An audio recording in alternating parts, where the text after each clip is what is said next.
آج ہم بات کریں گے صحبت اولیاء کے تحت حضرت بایزید بستامی رحمۃ اللہ علیہ کے واقعے پر، جس سے پتہ چلتا ہے کہ اخلاص کی حقیقت کیا ہے۔ کیونکہ اللہ تبارک و تعالی نے جتنے احکام شریعت ہم پہ نازل کیے ہیں، ہر ایک کی ایک تاثیر ہوتی ہے۔ نماز ہم پر فرض کی، اس کی اپنی ایک تاثیر ہے، وہ اثر رکھتی ہے۔ زکوٰۃ فرض کی گئی، اس کی اپنی ایک تاثیر ہے، وہ ایک اثر رکھتی ہے۔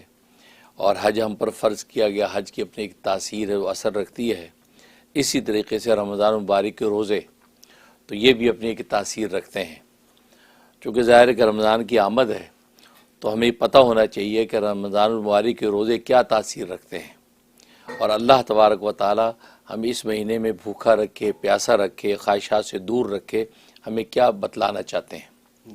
تو حقیقت یہ ہے کہ رمضان کے روزوں کے ذریعے سے اللہ تبارک و تعالی ہمیں اخلاص بتلانا چاہتے ہیں، اور اخلاص جو ہے وہ تمام اعمال شریعت کی روح ہے۔ اور آپ جانتے ہیں کہ اگر روح نہ ہو تو جسم بیکار ہے۔ تو گویا کہ اخلاص جو ہے وہ تمام ایمان کہ نماز ہے، زکوٰۃ ہے، حج ہے، اور جتنے بھی اعمال شریعت اور اخلاق ہیں، ان کی بنیاد جو ہے وہ اخلاص پر ہے۔ اخلاص کی روح اگر ان کے اندر ہے تو وہ زندہ بھی ہیں، اور اللہ تبارک و تعالیٰ کے ہیں وہ پہنچتے بھی ہیں۔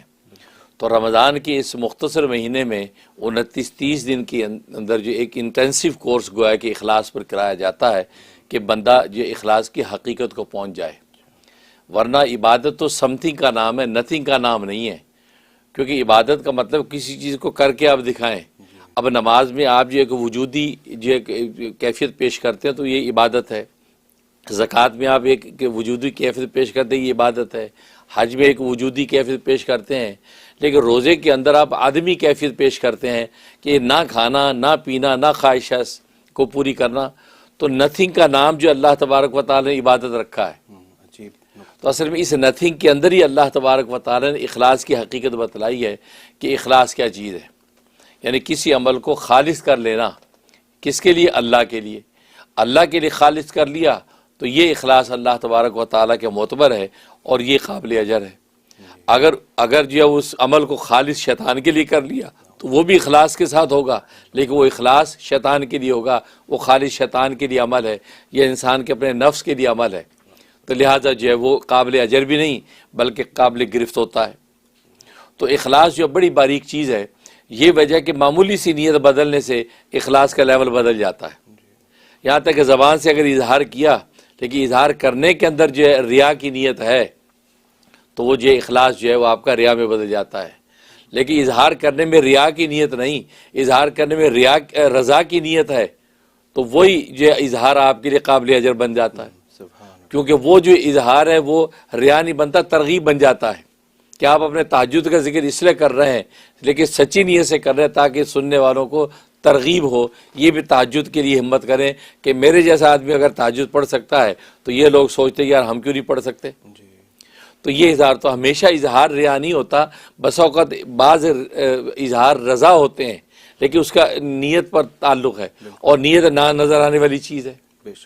تو روزہ بھی اللہ تبارک و تعالی ایسا رکھا ہے کہ وہ بھی ایک نہ نظر آنے والی چیز ہے کہ وہاں کچھ نظر نہیں آتا، یہاں تک کہ اس کے اندر اظہار بھی کرے کہ میں روزے دار ہوں تو یہ کوئی پروف نہیں ہے کہ وہ روزے دار ہے، یا زبان سے کہ میں روزے دار نہیں ہوں تو اس پر یہ کوئی پروف نہیں ہے کہ وہ روزے دار نہیں ہے، کیونکہ وہ ایک ایسی چھپی ہوئی چیز کا نام ہے۔ کیونکہ روزہ اصل میں نیت کا نام ہے۔ آپ نے قلب کے اندر آپ نے نہ کھانے، نہ پینے اور خواہشات کو نہ پورے کرنے کے لیے اللہ کی رضا کی خاطر نیت کر لی ہے۔ جب یہ نیت پختہ آپ نے کر لی تو بظاہر اگر آپ کھا بھی رہے ہیں بھولے سے اگر پی بھی رہے ہیں تو روزہ آپ کا ٹوٹتا نہیں ہے، کیونکہ آپ جو کھا رہے ہیں یہ بھولے سے کھا رہے ہیں، اور اندر جو آپ نے قلب میں نیت متعین کی وہ پختہ ابھی تک نہ کھانے کی ہے، اور نیت جو پختہ کی ہے اسی کا نام روزہ ہے۔ تو دیکھیے عمل وجودی اب سامنے آ گیا، ایک نقض وارد ہو رہا ہے، نقیص سامنے آ رہی کہ آپ کھا رہے ہیں پی رہے ہیں، روزہ پھر بھی نہیں ٹوٹ رہا۔ اس کا مطلب یہ نسیان بھول کے آپ کھا رہے ہیں، لیکن اصل جو نیت آپ کی قائم ہے۔ تو اس لیے روزہ جو ہے یہ اخلاص کی ایسی تعلیم ہے کہ ایسی کوئی تعلیم نہیں ہے۔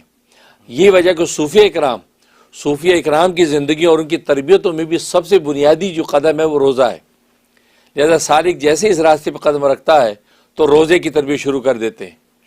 ابتدا میں اس کو کم کھانے کی ترغیب دیتے ہیں، کم پینے کی ترغیب دیتے ہیں، کم سونے کی ترغیب دیتے ہیں، کم جو لوگوں سے ملنے کی ترغیب دیتے ہیں، تو گویا کھانے پینے میں کمی کر دی. اب کمی کر دی، پھر آہستہ آہستہ ان پر روزے لگاتے ہیں. آپ نے اتنے روزے رکھے، اتنا چلے روزے، تو یہ تربیت کے لیے روزے. تو معلوم یہ ہوا کہ یہ جو روزہ ہے، جو میرے فرض روزہ اور رمضان کا یا نوافل روزے ہیں جو خانقاہوں کے اندر صوفیہ کرام، یہ سب روزے اخلاص کی تعلیم دیتے ہیں، اور اخلاص کے بغیر کوئی عمل نہیں ہے. اس سے تو حدیث میں آتا ہے کہ اخلاص کے ساتھ صدق دل سے اگر کسی نے کلمہ پڑھ لیا لا الہ الا اللہ محمد رسول اللہ، تو فرمایا داخل الجنہ، جنت میں داخل ہو جاتا. اخلاص اتنی بڑی طاقت. ایک واقعہ پیش کرتا ہوں باجیز بستامی کا، اس سے آپ کو اندازہ ہوگا کہ یہ کتنی باریک چیز ہے. حضرت باجیز بستامی رحمۃ اللہ علیہ، انہوں نے سورۃ طٰہٰ کی تلاوت کی، بڑی توجہ سے، بڑی خشوع و خضوع سے سورۃ طٰہٰ کی تلاوت کی، اور تلاوت کرنے کے بعد سو گئے. اب سوتے ہیں تو خواب میں دیکھتے ہیں قرآن کریم ہے، بڑا سنہرے کلر کا، بڑا حسین و جمیل قرآن کریم ہے، اور اس کے سامنے سورۃ طٰہٰ لکھی ہوئی ہے، سنہری حروف کے اندر بڑی شاندار سورۃ طٰہٰ لکھی ہوئی ہے.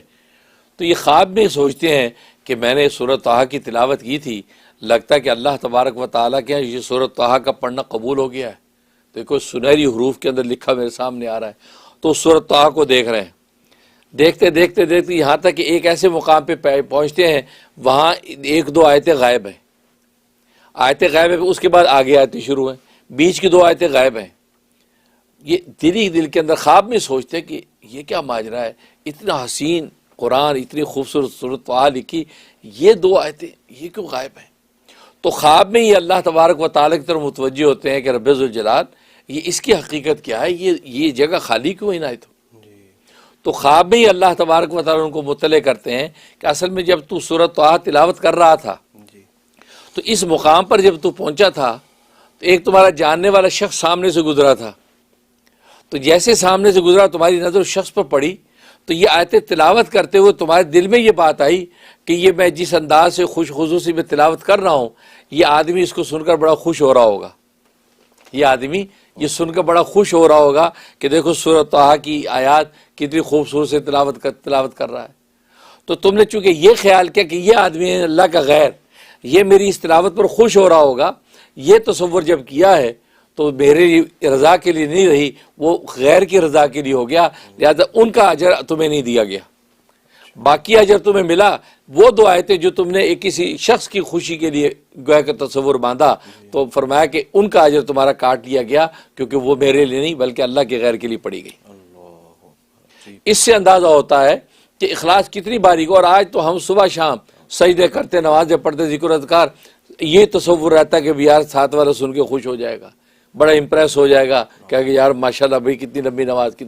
تو معلوم ہوا کہ اخلاص اتنی باریک چیز ہے، اتنا سے خیال آنا بھی جو ہے آپ کے عمل کو ضائع کر دیتا ہے. اس لیے اللہ تبارک و تعالی ہر سال رمضان کے روزے فرض کر کے ہمارے اخلاص کی تربیت کرتے ہیں. اخلاص کی تربیت میں اگر ہم پختہ ہو گئے تو سارے عمل زندہ ہو جائیں گے، کیونکہ اخلاص اعمال کی روح ہے، اور روح جب آپ کی قائم رہی تو عمل زندہ ہوں گے، اور زندہ عمل کا اجر اللہ تبارک و تعالیٰ کے یہاں لگتا رہے گا. جی بڑا باریک اور سینسٹیو نقطہ تھا، بالکل، جس کی ہمیں پریکٹس کرنی چاہیے کہ اخلاص پہ چلتے رہیں. الحمدللہ. الحمدللہ.